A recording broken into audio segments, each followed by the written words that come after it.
tan valioso que nadie lo podría entender porque es emocionante, es algo vivenciado desde la emoción, entonces no tiene palabras, no tiene explicación, es algo, te diría hasta mágico.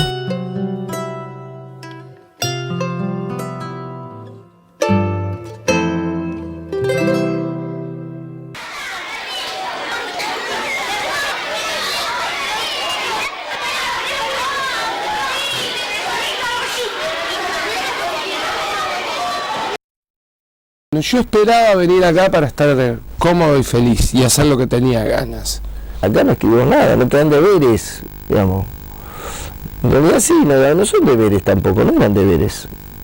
Porque era la educación, digamos, libre, digamos, ¿no? Como debe ser. Aprendíamos jugando, incorporábamos cultura. La libertad con la que trabajábamos, que en realidad tampoco era la costumbre que se daba, o sea, los profesores tenían otro trato diferente acá en los talleres que en el secundario. No existían las amonestaciones, los preceptores lo único que hacían era acompañar el proceso de los alumnos de una forma muy tranqui, a diferencia de lo que era la escuela secundaria para mí, que vivíamos acorralados por los docentes, los preceptores.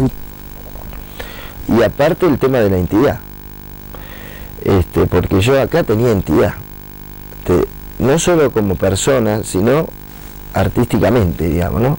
Esto hasta de ser abanderado, a mí me da identidad. A mí que no me da identidad, ya te digo, en la secundaria me da identidad porque, o sea, me da identidad para ver si no me rateaba, si no hacía macana, si no esto, si no lo otro. Y acá, o sea, era todo lo contrario, o sea, estábamos hombres y mujeres en esa época y compartíamos espacios de taller juntos. Que para mí ya eso era una novedad. Por lo menos en mi caso cumplí una función de un canal de expresión y aparte una cuestión de liberación, digamos, las dos cosas fue lo que cumplió.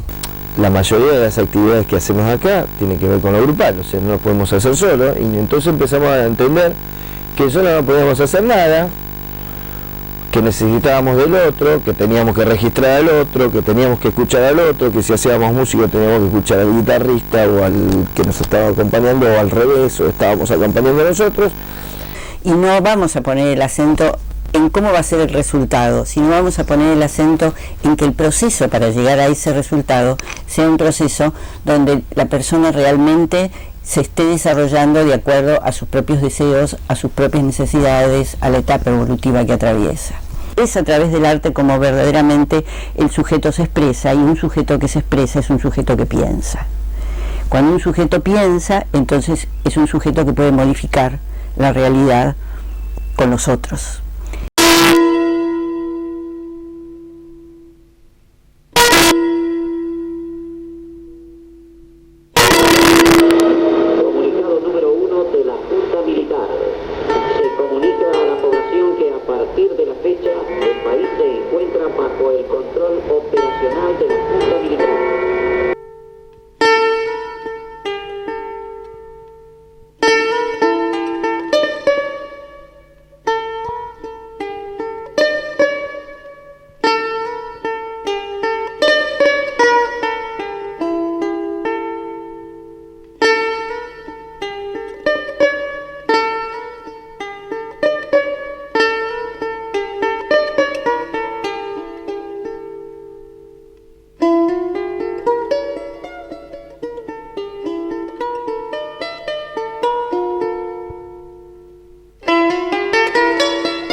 En el 76 cambió la vida de los argentinos 180 grados y más de la gente que participaba.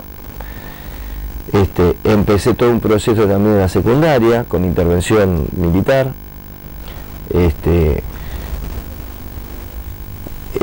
con sospechas, o sea, pasamos a ser un país de ser joven, ser sospechoso, ser adolescente, ser sospechoso, y donde uno tenía que demostrar permanentemente, digamos, además tenía que tener documentos porque te paraban, no podíamos ir más de 3 personas estar juntas en la calle.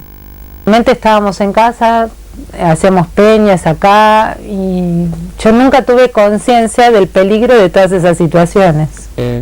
No podías hablar en la calle, no podías caminar con tranquilidad, teníamos que salir con documentos todos, digamos, fuera de acá, no me llevaron nunca preso, pero todo, yo te diría que básicamente una vez por semana nos pedían documentos, nos revisaban, era una cosa muy complicada. Se vivía un clima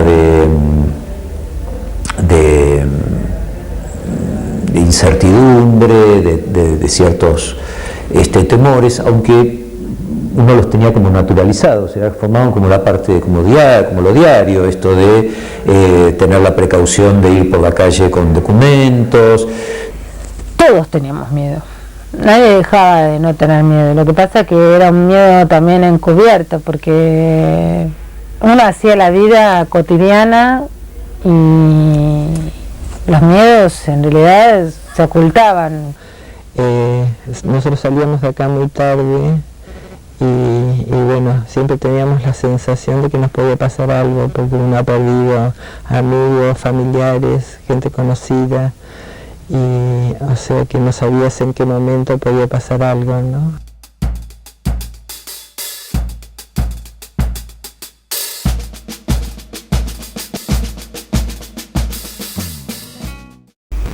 Yo creo que el IVA resistió a tanta represión porque en este país, como debe suceder en todos, hay muchas situaciones contradictorias que conviven y que uno a veces no entiende cómo al lado de algo totalmente represor hay algo que es totalmente libre y parece que nadie lo ve.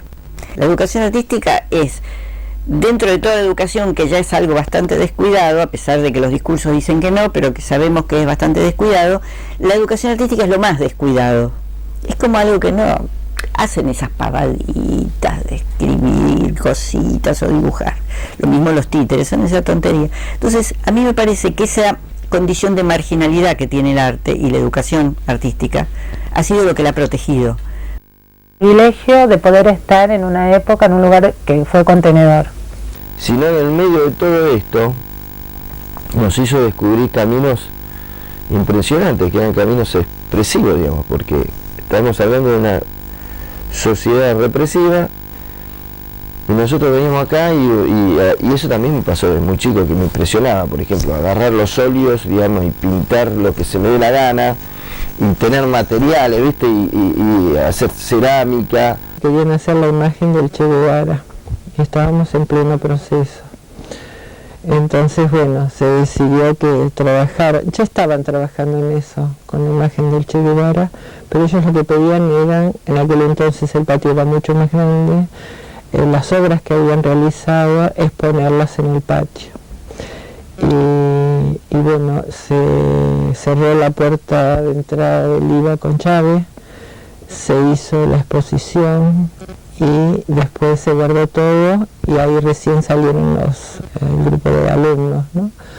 Lo que fue abrupto fue aparentemente la suspensión de toda actividad hacia afuera, todo lo que fue representaciones teatrales de los chicos.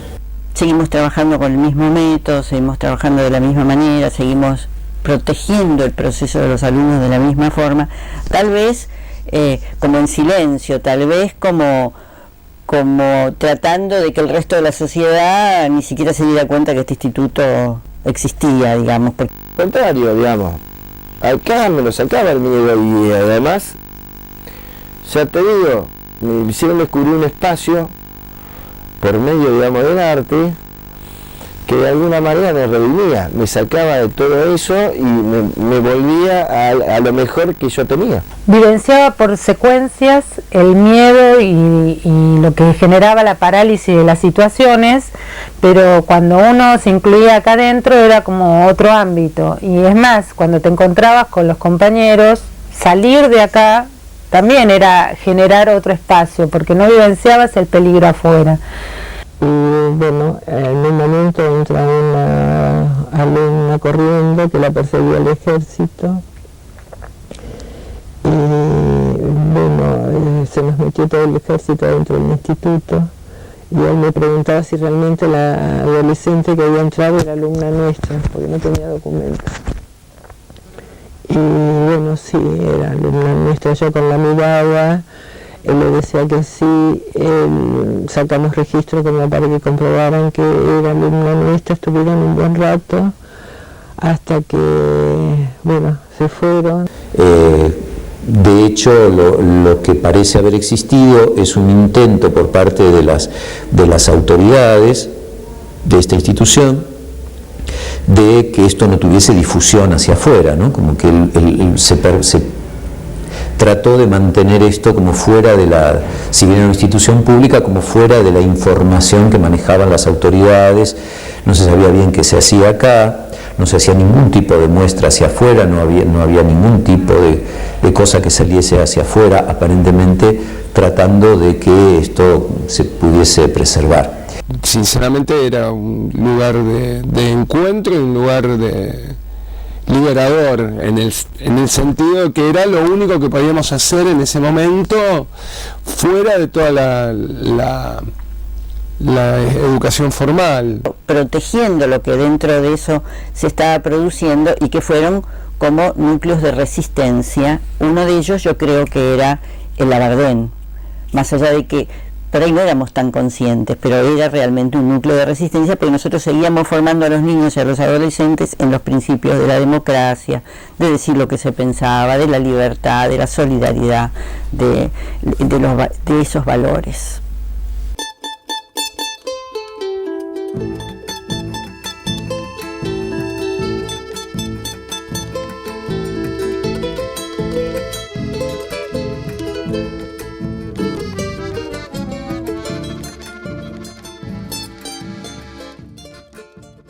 Uno a través del arte puede decir una infinidad de cosas y a veces uno las puede decir de manera explícita o de manera implícita. Y desde el consenso llegábamos a conclusiones. Desde el consenso hicimos una revista que poníamos poemas, o sea, cada uno escribía de lo que se le daba gana. Existía cierto cuidado, porque además había como una farsa también que teníamos que armar para afuera. Eso lo sabíamos todo, era como un código tácito, porque en todos lados practicábamos esto, digamos. En todos lados decíamos una cosa y estábamos hablando de otra. Durante el periodo de la dictadura, lo que sucedía es que para decir lo que se pensaba, siempre se decía como a través de algo que lo representara. El arte de por sí no garantiza nada. Sí creo que da posibilidades para quien las quiera aprovechar y quien tiene como para aportar nuevas visiones sobre la sociedad, visiones críticas que rompan lo establecido. No abandonar las ideas que uno tenía y expresarlas artísticamente de una manera que representaran encubiertamente lo que uno quería decir.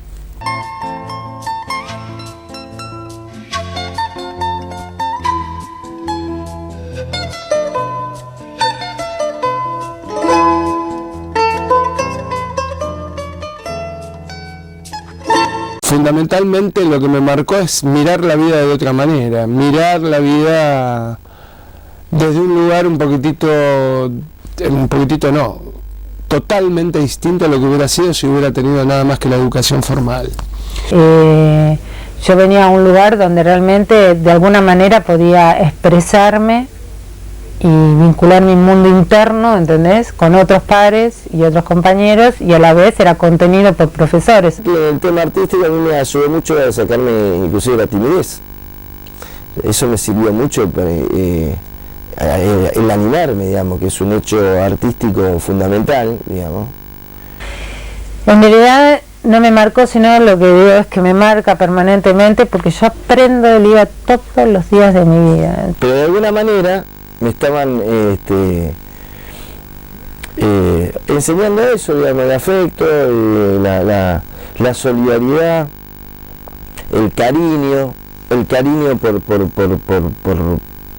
todo lo que producíamos grupalmente.